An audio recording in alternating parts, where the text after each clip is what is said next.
àllarba juróom-ñaari fan ci weeru septembre ci atum 2022 mbokku téléspectateurs yi safoote ànd ak ñun ci ITV yegsi leen ak jàmm ci seen bloc d'information la totale mbokk yi yenn saa yi ñu waxtaanee ci bloc d'information bi loo xam ne dafa ne këtt na jonn maanaam loo xam ne fi mu toll nii nit ñi ñoo ngi koy gis ngir mën ci andi ay saafara yenn saa yi itam day baax ñuy delluwaat ci ginnaaw xool li waral mbir yi xam ne day xew léegi jàngat ci taarixu Sénégal jàngat ci taarixu politique bi discours yi ñu ciy gis lan lañ ci war a mën a jëlee comme jëriñ mbir mi ndax dafa avancé évolution ndax am na wala deltu ginnaaw da cee am loolu mooy poñ bi xam ne incha allah tey moom la ñuy jéem a andi ab xalaat goo xam ne dañ koy bàyyi ak ab kilifa goo xam ne bind na ci taarixu Sénégal bind na itam ay téere waaye itam nekk na koo xam ne am na ay projets yu bëri yoo xam ne taxawal na ko ci biir réew mi ba bateau Joola sooxe ci atum 2002 taxawaloon na ab lu ñu doon woowee ab pacte de civisme ak citoyenneté mu taxawaloon itam journée solidarité prison ngir taxaw ñi xam ne dañoo nekk ci biir kaso yi taxawal itam li ñuy woowee opération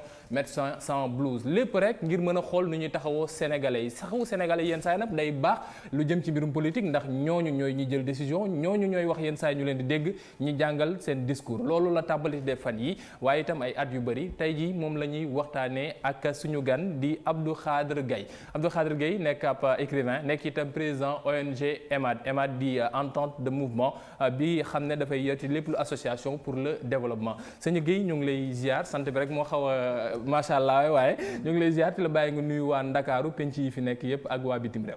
jërëjëf Fall. C'est un plaisir. du ma la tooñ. ndax sama yaay Fall la sant. macha allah donc xale nga wante nijaay du tuuti. ma jox la cër boobu bañ la kal donc di la seddaloo sama mbégte ci teew ci plateau bi pour waxtaanee thème yi nga xamante ne moom nga junj. mais déjà ma lay féliciter. parce que gis naa ne gëstu nga ba am yoo génn yi nga xamante ne jot nañ ko def te fàtte woon naa ko sax loolu day firndeel rek ne que jox nga cër sa invité et sa jataay bi fonk nga ko yal na yàlla barkeel ëtt bii ñu toog barkeel làmmiñ yi ba liñ fiy wax amal njëriñ askan bi allahumma amin njëriñ googee la ñuy yóotu ci waxtaan wi ñu sekk sëñ bi dañuy tàmbale ci jamonoy Abdou Diouf ba léegi ñu war a mën a def ab étude xool discours politique yi xam ne jaar na fi bu njëkk ba nit ñi daan wax socialisme ñii di wax marxisme ñii di wax léninisme ñeneen di wax libéral démocrate ak yeneen di tàmbali ci ñëw léegi ñuy wax républicain ñeneen di wax ne popularisme ñeneen di wax ne nationalisme wala ultranationalisme moom moo fi am soo doon xool déjà suñ ko mënee tàmbali tey ngir mën a gën a yéegaat ci kaw tey discours politique bi ban jàngat nga ci am ndax fan yi gis nañ la ngay wax ne faw ñu yeewu ngir mën a yeewaate bay mën a dem ci yeewi lan moo tax nga xalaatee noonu discours politique bi dafa daanu wala moo ngi ci yoon bi mu nekkoon discours politique bi dafa daanu discours nag su daanoo dañuy gëm ne xol yi la mu ëmboon ëmbatu ko dañuy gëm itam ne xel yi la ca newoon newatu ci dañuy gëm ne li ñu doon wax ci jamono yi maam force vitale bi jox doomu aadama énergie comme racine li muy joxe garab énergie ba mu mën fitti jëm asamaan dafa mel ni force vitale boobu ak énergie boobu ci doomu Sénégal dafa wàññeeku lii tax loolu dama gëm sax ne ku yeewoon Blaise Diagne wala nga yee Lamine Gueye wala nga yee Lat Dior wala nga yee Sidy Ndata Yàlla ne ko xoolal sa askan dina poser wu question ne li ma xeex ak li ma liggéey yépp pour sama réew pour sama askan ana njeexit bi tey Léopold Sédar Senghor soo ko yeewoon moom bi doon wax ne le Sénégal est un pays du dialogue le Sénégal c'est le pays de l'écoute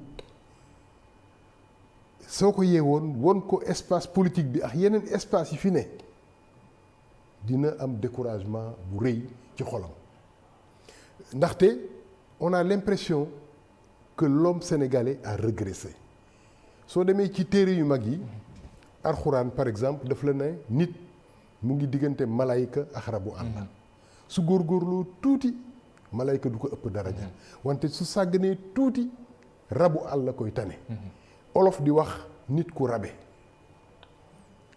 olof dafa ne nit dafay nite nit su nitee dafay mën a niit Il dégage une lumière qui éclaire son environnement et son époque.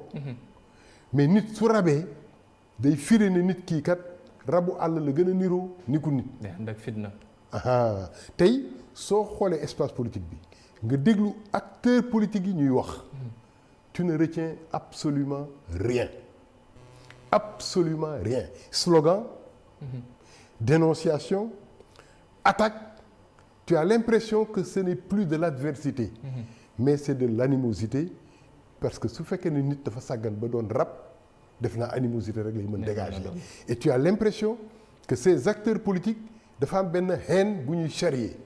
Et haine bi nga xamante ne moom la ñuy charrier ci seen posture ak ci seen discours, haine boobu moom mooy remplir atmosphère bi. Et finalement, nous sommes dans un pays où l'homme ne se sent plus à l'aise. Nit ñi dañuy tiit. Les gens sont trop inquiets au Sénégal. Ça va exploser, ça va imploser, dëkk bi dina tàkk. rey nañu temps de lii def nañu lii et occasion bépp bu ñu am li nga xamante ne moo war dajale nit ñi autour de l'essentiel, autour de la réflexion, surtout mu nekk le deuil. ak lu mu metti kër ga su fa deuil amee wala koñ ba deuil am fa wala dëkk ba deuil am fa nit ñi dañuy taxaw xam ne kat nit ki sa vie est éphémère. deewu kii tey fàttali leen seen dee ëllëg ñu ne nañ joyantuku nañ rectifier nañ defaraat mais léegi même les deuils sont des occasions d'invective et de politique politicienne. Tu as l'impression que ces gens-là, que ces Sénégalais-là yi nga xamante ne man ci laa bokk respecté tuñu seen bopp respecté tuñu way dawlu yi respecté tuñu génération yi leen jiitu te liggéey fi liggéey bu rëy mais respecté wuñu génération yi ñëw yi nga xamante ne ëllëg ñoom ñooy saytu yow ni nga àttee sa maam ba juger ko ëllëg sa sët noonu la lay àttee pour juger la. Tu as l'impression que c'est une décomposition totale. Décomposition boobee lan moo ko waral politique bi xam ne dañuy wax ne art de bien gérer la cité la daa mujj doon art d'invective wala art de mbëkkante ak xool man maa la gën a am ab dayoo wala maa la ëpp ay nit lan moo tax léegi kàddu yi su jógee ñenn ñu bëri dañuy bëgg fàtt seeni nopp lu tax léegi politique sax soo ko waxee ñu bëri dañ la wax bul ci dugg ndax bërëbu wutukaay xaalis la ak defante lu ñaaw kese est-ce que mbir yi ni mu doon doxee débat d'idées yi daan am ca jamonoy Senghor Lamine Gueye Blaise Diagne ak ñeneen ñi fi newoon jamonoy professeur Iba Der Thiam dem si yàlla si ak ñeneen ñi xam ne ñooy woon ci langum politique bi mën nañ ko tëkkale ak jamono ji xam ne ñoom Macky Sall ñoo fi nekk ñoom Idrissa Seck ak ñoom Ousmane Sonko ak ñeneen ñi fi nekk est-ce que débat bi moom moo fi amatul est-ce que sujet yi moom moo manqué wala sénégalais bi xam ne moom mooy voté toog ci biir këram moom moo soxla ñu koy wax loo xam ne da koy ërtal ak di ko sonal loolu ay poñ loo xam ne incha allah ñaareelu pàcc seen bloc d'information la totale dinañ ci ñëw yëy yàbbi ma fàttali ñu am mbégte dalal ci plateau bi doyen Abdou Khadre Gueye noonu laa koy woowee mu nekk ab écrivain nekk itam président ONG bii di EMAD mbokk yi léegi ñu yegsi ci xibaaru maraxi 18:45 ànd ci ak Serigne Modou Mbacké ñax dellu soit ci kanam incha allah.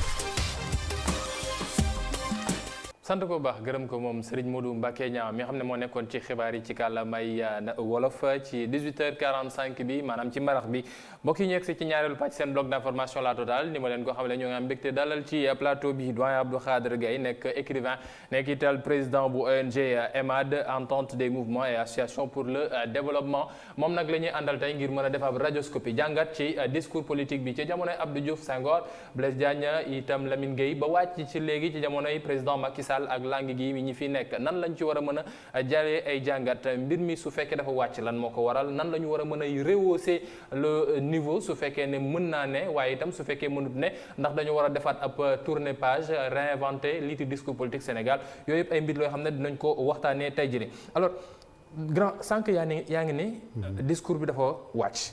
dafa wàcc ndax gis nañu ne léegi wax lu ñaaw wala wax loo xam ne dafay demee boor moom mooy mel lu ñuy gën a bàyyi xel. lu tax ñu yegg ci wax lu ñaaw waaye wala sax ci attaquer personne lan la débat moo nekkatul ci espace public bi wala débat bi moom moo nekk débat de personne boo xam ne moom la Sénégalais di xaar pour xam kan la ñuy fal. c'est parce que Sénégal quelque part xamatuñu kan mooy kan parce que ci réew place bu nekk dafa am borom et place boobale ko moom wala ña ko moom lañ koy jox.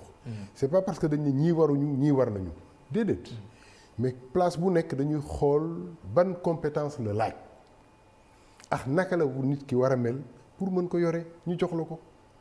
mus naa déglu benn témoignage sur le président Senghor. bi doon def préparer remaniement ministériel. waa ji mu ne daf ko fekk Popenguine ne ko mais président sa affaire bi yàgg na mu ne ko non pare naa benn cas moo ma dese. cas bi def nañu enquête yi ñu war def yëpp tout est ok. il a la compétence il a la bonne moralité il a les bonnes fréquentations. mais dafa fase ñaari yoon jabar. et Senghor était en train de se demander nit ku mënul téye jabar est-ce que mën na yore réew. cas boobu Senghor taxaw di ci réfléchir est-ce que dama ko war a nommer est-ce que waruma ko nommer tout simplement parce que fase na ñaari yoon jabaram. parce que moral la xalaat. soo ñëwee ci jamono yi Abdou Diouf ak critique yi ñu mën a def yëpp ministres yi am na benn aura bu ñu doon dégager. mën nañ leen critiquer mais du point de vue du comportement du point de vue de la morale amoon nañu tenue amoon nañu respectabilité ba suñu nee diw ministre la dafa doon am benn bët bu ko nit ñi doon xoolee c'était un mythe. cër la woon mais à un moment au Sénégal n'importe qui pouvait être n'importe quoi et am na jamono ja nga xamante ne tey jii da ngay gis ay nit yu am yenn prétention yi. j'appelle ça prétention pas ambition. te am na jamono mënoo ko woon xalaat. lu tax nga ni ko prétention pas ambition. xam nga ambition da nga koy mate. parce que yenn saa yi dañuy wax ne nit ku nekk am nga droit am ambition am vision am foo xam ne da nga fay teg sa gët. parce que ambition mooy fii laa bëgg a àgg. Souleymane Faye ne li nga bëgg est-ce que xam nga lu mu laaj. nga ne fii su ma fa bëggee àgg lan la laaj. ñu ne laaj na nga jàng nii. laaj na nga am tenue bii laaj na nga am xam-xam bii laaj na. ambition mooy nga bëgg loolu tu te donnes les moyens pour atteindre ko. prétention nag moom mooy nga bëgg a jot lu mérité wul moom lu ñuy wax tu es prétentieux. lii antanoo ko. wutil doole boo ko yenoo. léegi nag Sénégal prétention moo ko am fi ne mais prétention yooyu mën nga ko tuddee ambition parce que nit koo ko am fit bi am sañ-sañ bi dina dox ba jot loolu réew mi yëpp taf seen gémmiñ naan lii naka la mën amee mooy au temps de Ablaye Wade avec Farba Senghor. les gens se sont dit attends c'est pas possible mënewu ko mënul nekk ministre. mu def ba nekk ministre. et cetera mais Ablaye Wade ci sañ-sañam ak mën-mënam mu positionné ko jox ko cër boobu. moom aussi pour mu won population yi que mëne naa ko il en a trop fait.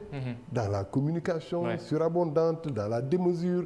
attaqué fi ay journal de presse parce que il se positionnait comme un défenseur du président.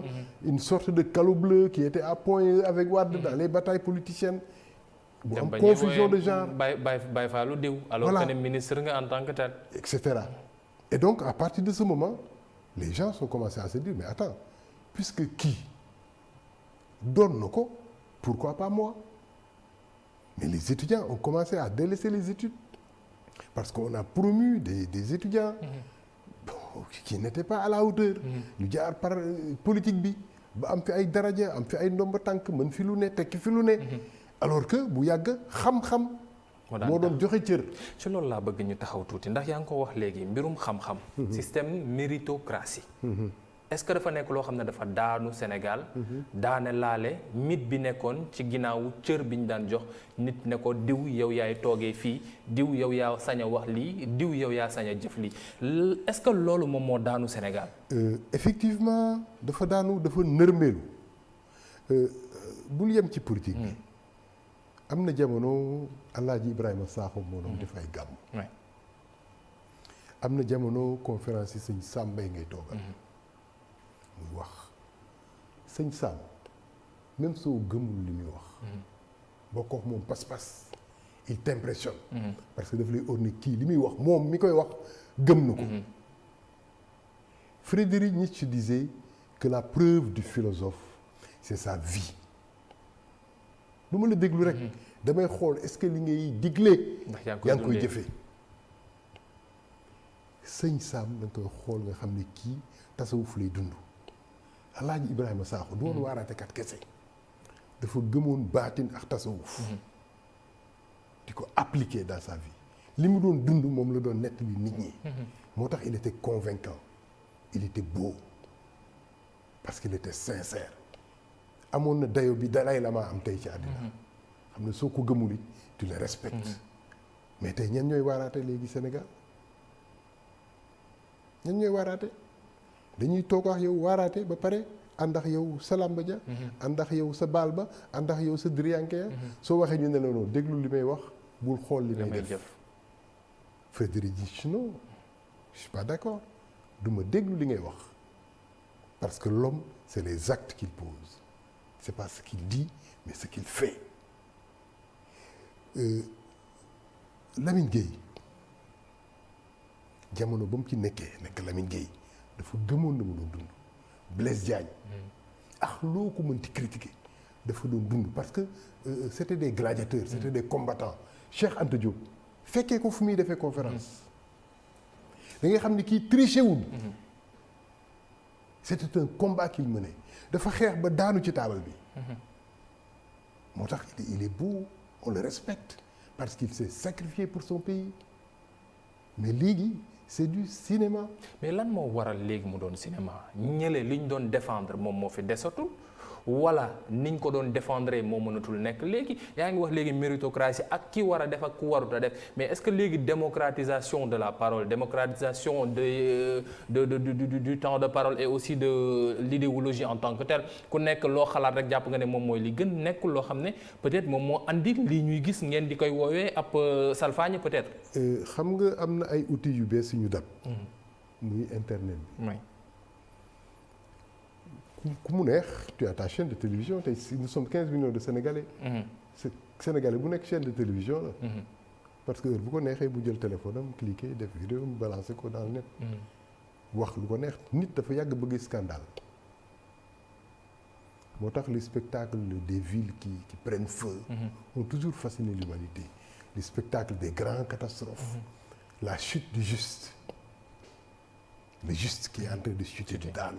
dafay neex doomu aadama yi moo tax bi ñuy daj Jésus ci kii bi ñu taxaw di seetaan émotion boobu nit ñi dañ koy wut c'était le temps des gladiateurs et cetera et cetera moo tax léegi loolu nga xamante ne démocratisation boobu nga wax qui ouvre la parole mais bokk na ci li nga xamante ne moom mooy yàq mbir mi c'est pas que bu ñëpp wax mais kii wax la muy wax lan la ak ban njëriñ la am su fekkente ne wax na te du wax bu am njëriñ aussi ñi bàyyi ko ci dayo ba mu toll. mais soo ko yëkkatee ba mu tungóob wax bu am njëriñ bi ba mu mëdd wax bu am njëriñ bi moom la waa ji wax la censure il ne suffit plus de dire Abdou Khadre sa livre bi du fi génn. ñu yóbbu le tribunal juger le interdit livre mu ne jaratu ko. tu dis une parole essentielle ñu suul ko ak 10 000 paroles non essentielles. est-ce que dégg nga loolu. sa livre bi dañ koy bàyyi mu dem. mais ñu génnee benn wax joo xam ne mën naa yàqal ñu génn 10 000 livres yi nga xamante ne waxul ci dara et ton livre ou ton message passe inaperçu. Ablaye Wade amul woon di am ni yëpp tey moom laa gaa yi keroog amul woon Facebook amul woon WhatsApp amul woon dara il n'avait rien des fois même su bëggoon exprimer wu France Inter lay dem wala feneen mais sa parole passait parce que dara daaw ko muur dara daaw ko empêcher mu rayonner moom la waa ji wax keroog mu ne mais Serigne Touba. kàddoom àgg na fi mu war àggati Sénégal te télé amul woon rajo amul woon yonte yàlla Mouhamed naka noonu keneen ak keneen naka noonu parce que y a des voies yu mbir yi doon jaar pour dem mais tey cette démocratisation du discours c'est qui rend visible qui peut donner même une dimension la nga xamante ne amu ko mais loolu moo ñu suul tey maintenant les acteurs politiques nag surfer ci loolu pour promouvoir la médiocrité. Tu sais, un grand monsieur, un grand homme, souvent suñ ko seetaanee bàyyi ko boppam mu tànn, il va promouvoir la médiocrité. Ah oui, la loi de Parkinson, moom la waa ji bind dans son ouvrage. ñu ne ko non mu ne c'est pas la maladie. C'est la loi de Parkinson qui fait que la société moderne promeut les médiocres et les non créateurs. mu ne même soo duggee dans une entreprise nga nekk un innovateur, quelqu'un qui critique, qui veut changer les choses, tu déranges. mu ne seeyal ci biir foule bi waneel ne que tu maintiens ce qui est. faut que nga noyé wu ci masse bi. oui, et on te maintient. Même soo duggoon tey dans un parti qui s'appelle le PASTEF ou Alliance pour la République, et cetera, nga bëgg ne mais gars yi li ngeen di def nii du nii ah nañ rectifier nii non Sonko tu n'as pas le droit de ah non tel Macky Sall tu n'as pas le droit de, mais gars yi dañ lay commencé xoolaat après soo génnee ñu ne mais attends kii dañ ko sàkkal pexe ah amu fi place. C'est comme un homme honnête bu dugg ci benn une foule de voleurs, voilà ñu dem sàcc li ñuy sàcc ñëw di séddoo ñu jox la nga bañ. Bon donc si je comprends bien ñun ñoo bañ avancement. dafa mel ne dañoo bëgg ab taxaw waaye ab taxaw boo xam ne nekkul ci lu ñu war a mën a jëmale ci kanam. lan la idéologie moom moo fi nekkatul parce que maa ngi la koy wax ci tàmbali ba bu njëkk ba dañ daan dégg ñuy wax ne diw bi courant de pensée la bokk diw bi courant d'idéologie lay défendre bi yaa ngi wax sànq Cheikh Anta Diop moom bañ ñu boole ko ci ak ay parti yoo xam ne day wax ne affaire athéisme te àndut ak li muy dox bo taxoon na mu yemale partem ci ay mbirum clandestinité mais loolu est-ce que léegi idéologie des na ci parti yi ndax dañuy gis ay socialistes yu ànd ak ay démocrates ay libéraux yu ànd ak ay marxistes ay ñeneen ak ñeneen di ànd est-ce que itam problème d'idéologie nekk loo xam ne dafa tegu ci place politique bi.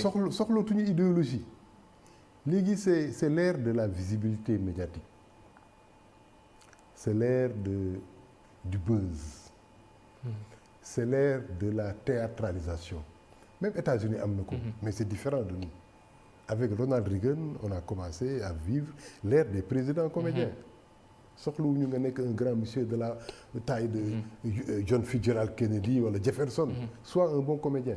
Le système est debout et bien assis. On veut quelqu'un pour incarner le système. Physiquement remplir les conditions yi amal style bi amal tout et puis on te n'importe qui peut être président aux États-Unis parce que ñoom système bi taxaw na. Le système est fort même si l'homme n'est pas fort mënulul dara système bi mooy réguler boppam mais ñun le système n'est pas encore fort. Et on veut ouvrir l'ère des dirigeants comédiens. Donc ñun dañoo nekk en avance sur notre système. Pas en avance. C'est-à-dire dañu renverser. On a mis la charrue avant les bœufs. Et on veut maintenant faire du théâtre. Et soo xoolee tey tu te poses, les gens se posent la question, comment un Pape Djibril Fall peut damer le pion à une coalition qui a l'envergure de Aar Sénégal? Qu'est-ce qui s'est passé? Quel miracle, quelle alchimie. Mais loolu c'est révélateur du Sénégal où nous vivons. Sénégalais yi soxlawuñu xam ki ñuy fal mooy kan mais xoolal beaucoup de maires qu'on a élus actuellement. On les connaît population yi leen fal xamuñu leen. dafa am benn vague benn situation bu ñu créé qui emporte les populations et ils se laissent emporter comme des feuilles mortes et dañuy tàccu loolu moo taxoon bi fi validé yi ñëwee. Mais la foule des Sénégalais topp ko parce qu'il y a eu une bonne communication autour de l'événement. loolu moo tax la communication Cheikhou Charoufou réussir et Kounkandé il surfe sur ça. Ouais. Chef il surfe sur ça. Je t'ai dit tantôt le jeune Pawlish il a bien décrit le Sénégal où nous vivons. Il a dit que tukki naa métier bu ne def naa ko awma kër awma oto kenn faalewuma suñu réunion suñu kër duñ ma oo xew bu ma dem kenn du ma remarqué alors j'ai décidé de devenir fou de jouer à la folie et maintenant am naa kër am naa oto fu ma dem ñu remarqué ma Sénégal ku fi bëgg a tekki dofal wala nga doflu su amul xam-xam bu yàgg dañu doon wax ne sol ay sagar dugg ci mbooloo ñëpp jug taxaw ñu ne xam-xam moo ko mën a maye loolu moo tax le roi indien bi muy dajeex américain yi gisee moom fekk roi bi dans sa hutte et cetera il était comme tous les citoyens mu gis ne gars yi dañu jaaxle mu ne leen je suis pauvre mais c'est moi le roi. Parce que ma beauté c'est pas la richesse matérielle qui fait ma beauté. Ma beauté spirituelle c'est mon courage, c'est le sens de l'honneur que j'incarne. C'est la capacité de me donner à mon peuple. Loolu la population yi gis ci man ba tungoom ma nangu ne man la parce que instant yooyu jamono yooyu li nga xamante ne mooy tax ñu distinguer la c'était le savoir. ba Sëñ Touba loolu la jàngale Maam El Hadji Malick loolu la jàngale soo buggee ñu ràññee la si tu veux être distingué c'est le savoir et les bons comportements, la piété, l'abandon, etc.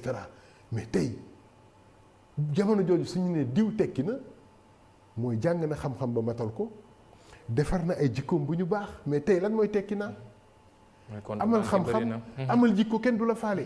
Et maintenant les jeunes qui veulent réussir dans leur vie dans ce Sénégal d'aujourd'hui mais attends ils disent non Abdou Khadre tu n'es pas un bon exemple, tu as échoué ta vie.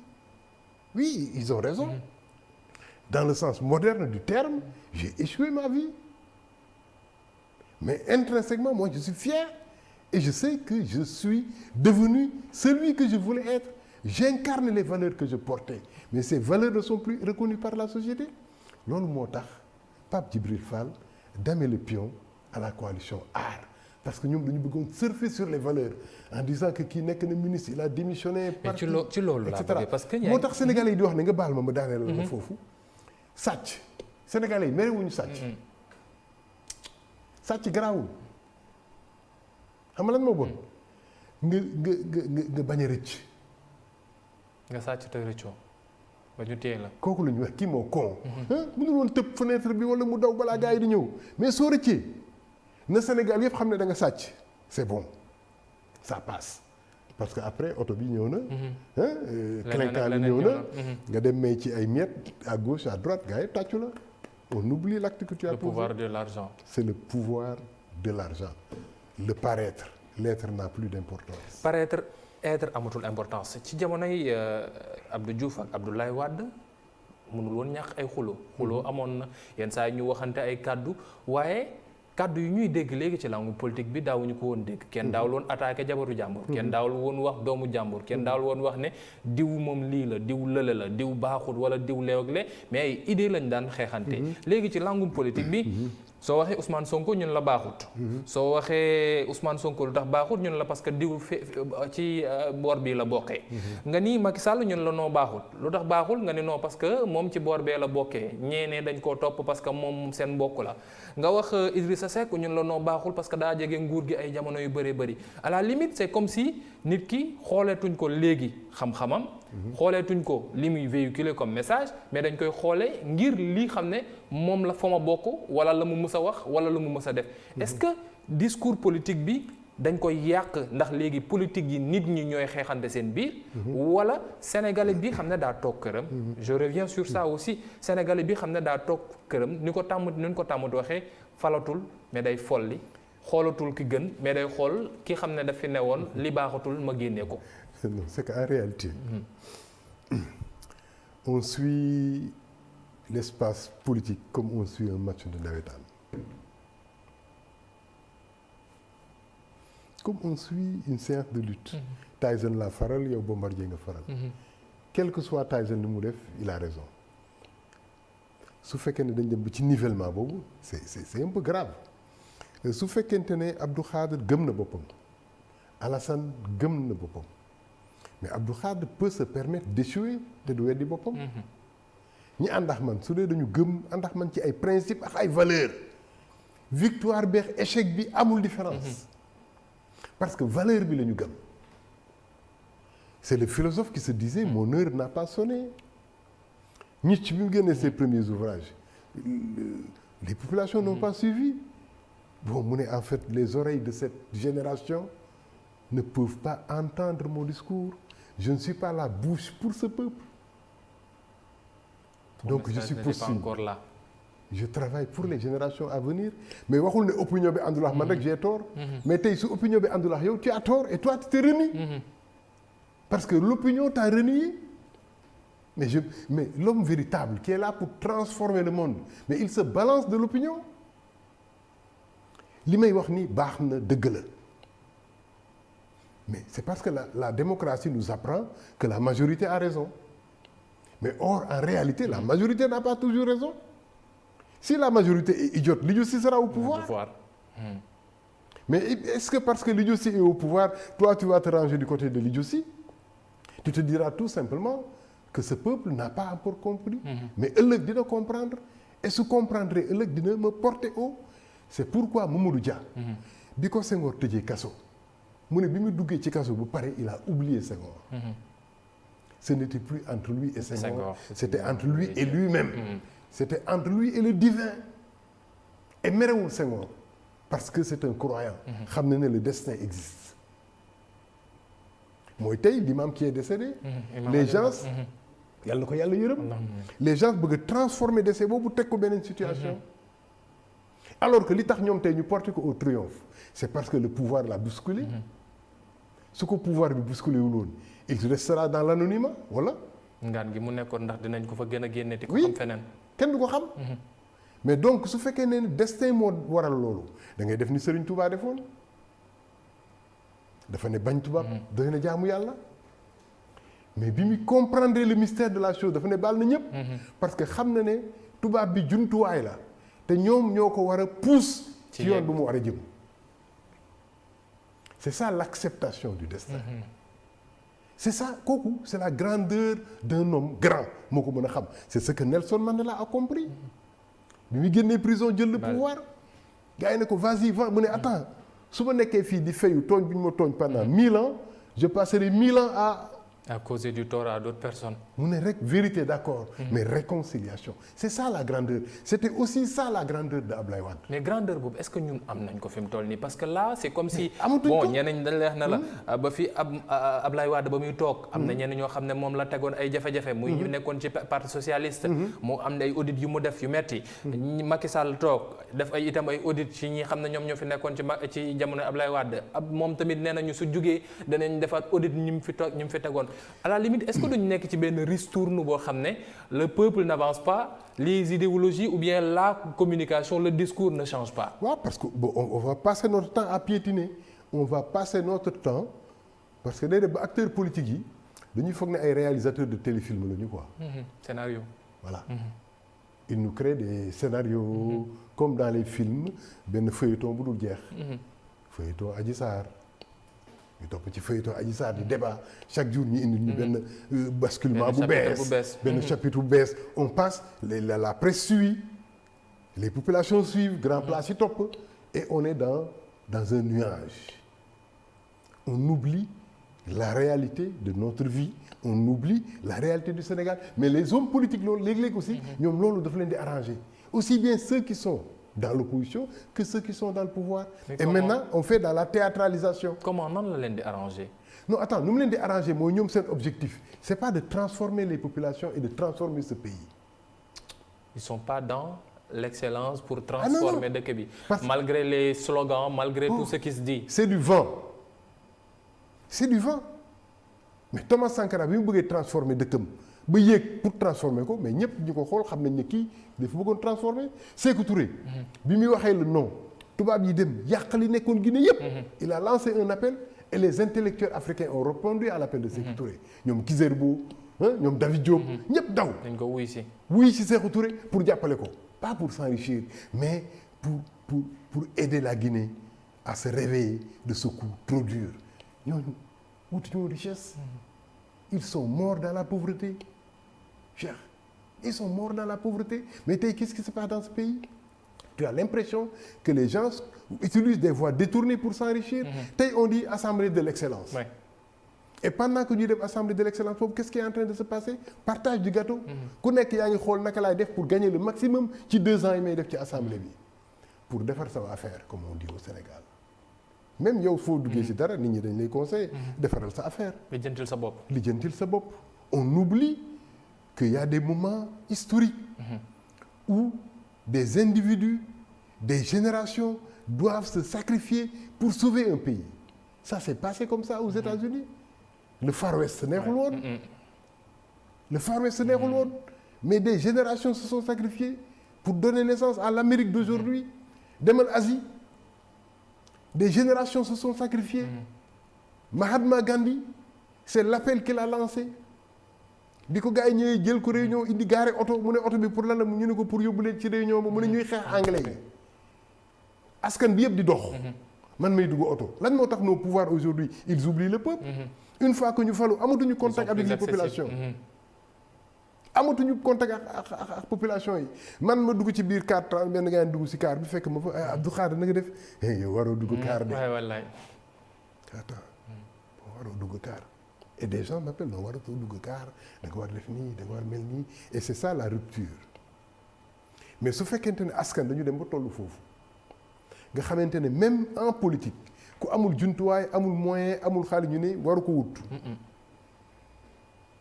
diw est-ce que am na moyen pour nekk président du ñu ne est-ce que am na xam-xam bi est-ce que am na lii dañu seet est-ce que am na caution. est-ce que am na lu mu fayee caution. oui am na lu mu fayee caution. si am na lu mu demee campagne. am na et puis il a de jolis costumes.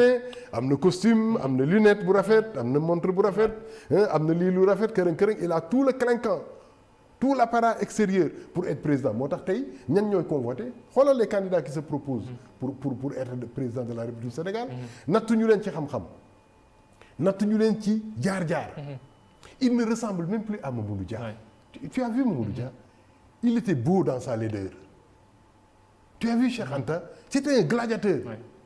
du woon oto bu rafet Cheikh Anta li ko gars yi doon nawee di ko xool di ko idolâtrer c'était pas le matériel qu'il montrait aux populations. Aujourd'hui c'est le matériel aussi bien dans le pouvoir que dans l'opposition.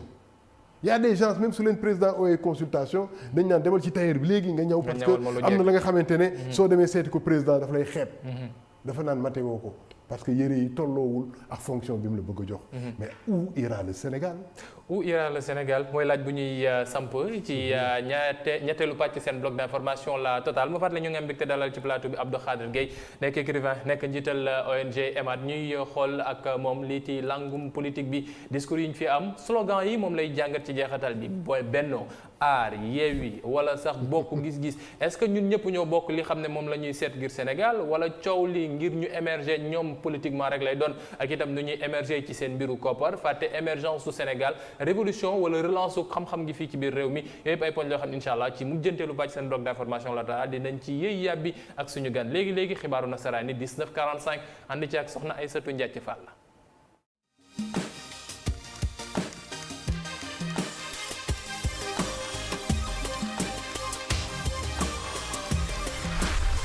Bokk Benno Yewwi Aar booloo wala teg yeneen yu lu nekk dinañ ko teg ci langue politique bi ñu nekk fi mu toll nii pourquoi ñu dem ci boor boobee mel ne suñu waxee Yewwi mel na luy dindik nit koo xam ne dañ koy libérer ci ay étau ñu dégg ñalet wax Benno mel na ne dañoo tasaaroo woon ñu war a dajaloowaat ci lenn ñii ne nañu bokk dara ñeneen ñi ne nañu aar lenn lu tax slogan yi dem ci loolu ñu jóge ci soppi bu njëkk ba ak yeneen yi xam ne moom moo fi amoon léegi ñu yegg ci yi lay slogan.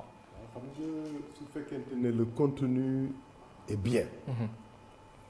Le contenant n'a plus beaucoup trop d'importance. Mais si le contenu fait défaut. Faut nga gérer contenant bi. C'est la philosophie du plus laid des hommes de Friedrich Nietzsche. L'homme minuscule, l'homme qui perd sa beauté. Mais il s'encombre de clin-clans et de détails. Maintenant, puisque le contenu n'a plus de profondeur, il n'y a plus d'idéologie, il n'y a plus, etc. et tout, maintenant, dañuy jéem a nax nit ñi ci ëmb bi. Et on te dit Benno Bokk Yaakaar Benno dafa neex. Bokk Yaakaar aussi dafa neex. C'est des ay idéal la yi nga xamante ne c'est toujours souhaitable. Yewwi Askan bi parce que tu fais croire aux gens que dañ leen yeewu. man dama ñëw je suis le libérateur.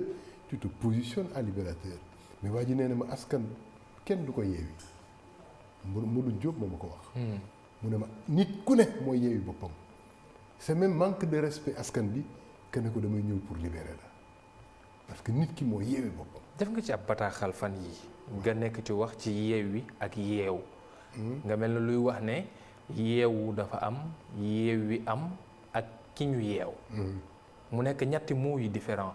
Pourquoi nga def xeetu dichotomie ci biir kàddu yi xam ne moom lañ jël. C'était pas une attaque politique, c'était tout simplement une remarque pour permettre aux gens de réfléchir davantage. Yewwi Askan bi baax na mais en cours de route tu as l'impression que ñii wax ne dañuy Yewwi Askan bi ñu ngi leen di yeew ci beneen fànn parce que les chaînes véritables sont invisibles. Les chaînes qui posent véritablement problème à l'humanité sont des chaînes invisibles. ma fàttali leen nag ne nit ki balaa nga koy mën a yeewi day fekk yow nga yeewu ba yeeweeku soo ko mën a yeewi keneen su dee yeewuwoo yeeweekuwoo naka nga yeeweeku mënti doon. C'est comme le champion de l'idéologie qui est esclave de ses passions charnelles. Le champion de l'idéologie qui est esclave ne serait-ce que d'une cigarette, et le moine des frères Karamazov de Dostoïevski a raconté qu'un jour il a vécu l'histoire d'un champion de l'idéologie qui s'est retrouvé en prison. Tu sais fan la ko gars yi jaar pour mu trahir la cause qu'il défendait? C'était un amoureux, un amateur de cigarettes. Gars yi xool gis ne waa ji li muy tux cigarette bii ku ko xañ cigarette di nga am li nga bëgg ci moom. benn cigarette la jaayee cause benn cigarette waaye nit ku yeewiwul boppam ci cigarette. naka la yeewee askan. nit ku yeewiwul boppam ci jigéen naka la yeewee askan. nit ku yeewiwul boppam ci bëgg alal. ci bëgg bakkanam ci bëgg le plaisir charnel mais naka la yeewee bokkam. moo tax ci islam dañ lay nettali que prophète Mohammed dafa duggee ci jiyaar di ñibbi. gars yi ñëw di ko sargal ne ko félicitations vraiment on a gagné cette guerre là cette bataille mu ne ñu ngi jugee ci xare bu ndaw bi di jëm ci xare bu mag bi. yaa ne ko mais bu ñu jommal on n'a pas jamais fait une pareille guerre. ñuy ñibbi suñu kër di fekki suñuy soxna ak suñu njaboot nga ne ñu ngi dem ci xare bu mag bi mu ne parce que la guerre véritable c'est la guerre sainte de l'âme. La révolution véritable c'est l'homme qui se détache des attaches terrestres. Et des choses minuscules yi nga xamante ne ñoom ñoo ko tënk. kon nit ki balaa mooy yeewi kenn wala muy yeewi leneen moom day yee boppam bon dañoo war a gën a prêter attention ci contenant bi que ci contenu bi. Et bien sûr. maanaam lii mën nañ ko paraphraser ñu ni bon dañu war a gën a bàyyi xel ci ndox mi que ci potu ndaa bi. bien sûr potu ndaa bi lu mu set nga raxas ko désinfecté ko parfumé ko fekk ndox bi purul raxas ba ngay raxas potu ndaa bi lu muy jëriñ potu ndaa bi kay soo koy pural daf fekk ne ndox bi ngay bëgg mu mucc mais su fekkee ne ndox bi yàqu na ba pare à quoi bon ngay nettoyer potu ndaa bi. moo tax ba ñuy def les chantiers de l'État di tabax ay autoroutes di tabax ay ponts mais c'est bien. dañu ne attends avant d'ouvrir ces chantiers bâtis qui ont leur importance mais construisons l'homme sénégalais, travaillons sur l'homme sénégalais. Senghor l'a tenté bi muy ubbi école des arts di ubbi théâtre Sorano di ubbi ay et cetera mais ñii kii c'est un président rêveur. mu ne il nous faut créer des images immortelles pour que notre peuple reste debout. parce que dafa bëggoon ñu am suñuy cinéaste am suñuy comédien am suñuy pièce de théâtre am suñuy film bopp. c'était ça le combat de Senghor. li xam ne da lay wan li nekk ci yow. mais combat boobu fan la jógee fan la tollu tey on a tout perdu on a des cinéastes. on a des films mais yow seetaanoo les films sénégalais. les producteurs de cinéma sénégalais ñu ngi defar film yi nga xamante ne sénégalais yi seetaanuñ ko. soo demee université ña fa nekkoon démb ak barki démb dañuy découragé parce que dafa mel ni dañu fàtte université dañu toroxal université. soo demee ci daara yi nekk ci réew mi da ngay découragé. parce que dafa mel ni dañu fàtte ne nit dañ koy préparer dañ koy waajal dañ koy defar laata muy dem ci développement wala laata muy dem ci boppam wala laata sax muy àgg ci yàlla. parce que ñett yooyu moo fi nekk jubóox sa bopp jubóox sa askan jubóox sa borom defar sa bopp defar sa askan defar sa ëllëg parce que loolu lañ fi am mais tey ñi nga xamante ne ñoo taxaw ne dañuy defar Sénégal xool leen. muccuñu.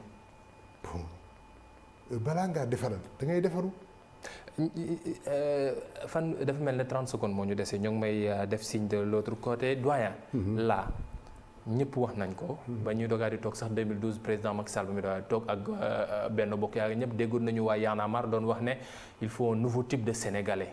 NTS ba ñëpp doon wax ne non nañ ko doxal nañ ko defal lépp et tout et tout est-ce que ce nouveau type de sénégalais là ci jamono ju ñu nekk mën nañu am yaakaar ne dina mat. bon man je ne parlerai pas de nouveau type de sénégalais. Parce que le nouveau peut être pire que l'ancien. Je parle de meilleur type de sénégalais. La transformation positive. Une transformation peut être négative. On peut marcher en reculant. Moi, je veux que ce peuple avance. Je veux que l'homme sénégalais s'améliore. Le climat dans lequel nous baignons ne participe pas à notre amélioration. À commencer par moi-même et ma propre famille. Je n'accuse personne. Je m'accuse. J'accuse l'homme sénégalais. Et je suis cet homme sénégalais-là. C'est-à-dire, demuñu ci performance demuñu ci li gën et ñi nga xamante ne ñoo ñu jiitu serviruñu exemple. bu yàgg da nga doon bëgg sa doom dem bokk ci parti politique. Parce que parti bi dañ ko fay former. On lui apprend à gouverner, à gagner, à perdre, à comprendre la politique de son pays, etc. Mais tey kenn bëggul sa doom dem ci parti politique parce que parti bi amul école jàngaluñ ko fa idéologie su campagne électorale waxee expliqué wu ko lan mooy programme expliqué wuñ ko lan mooy programme état bi. Alors que vivre nañu fa campagne électorale ba nga xam ne c'était quoi le débat entre Diouf et Wade sur un programme. Wade ne ko vous confondez un vœu pieux et un programme. Étudiants yëpp toog. Et il nous donne sa définition de ce que c'est qu'un programme. Une série d'actions, etc.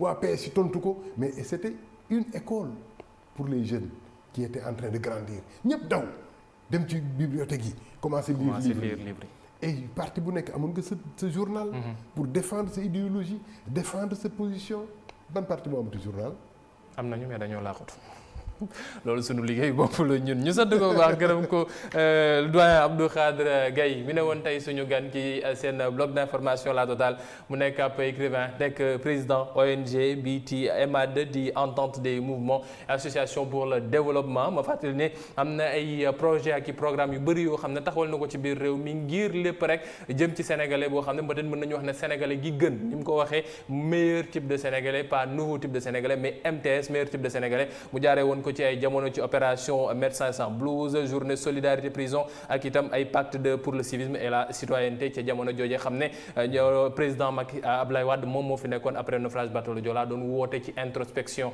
loolu yëpp kay mbir yoo xam ne def na ko ñu sant ko bu baax gërëm ko ci dalal bi mu ñu permettre ñu dalal ko tey jii mbokk yi jox leen dig daje ëllëg incha allah ci beneen bloc d'information La Totale yeneen i poñ yeneen i mbir yoo xam ne incha allah dinañ ko waxtaanee lépp rek comme niñ ko tàmmati xamalee ngir Sénégal jëm ci kanam ñun ñëpp ñu mën cee ànd te jëriñoo ci ni mu gënee jërë ngeen jëf mbokk yi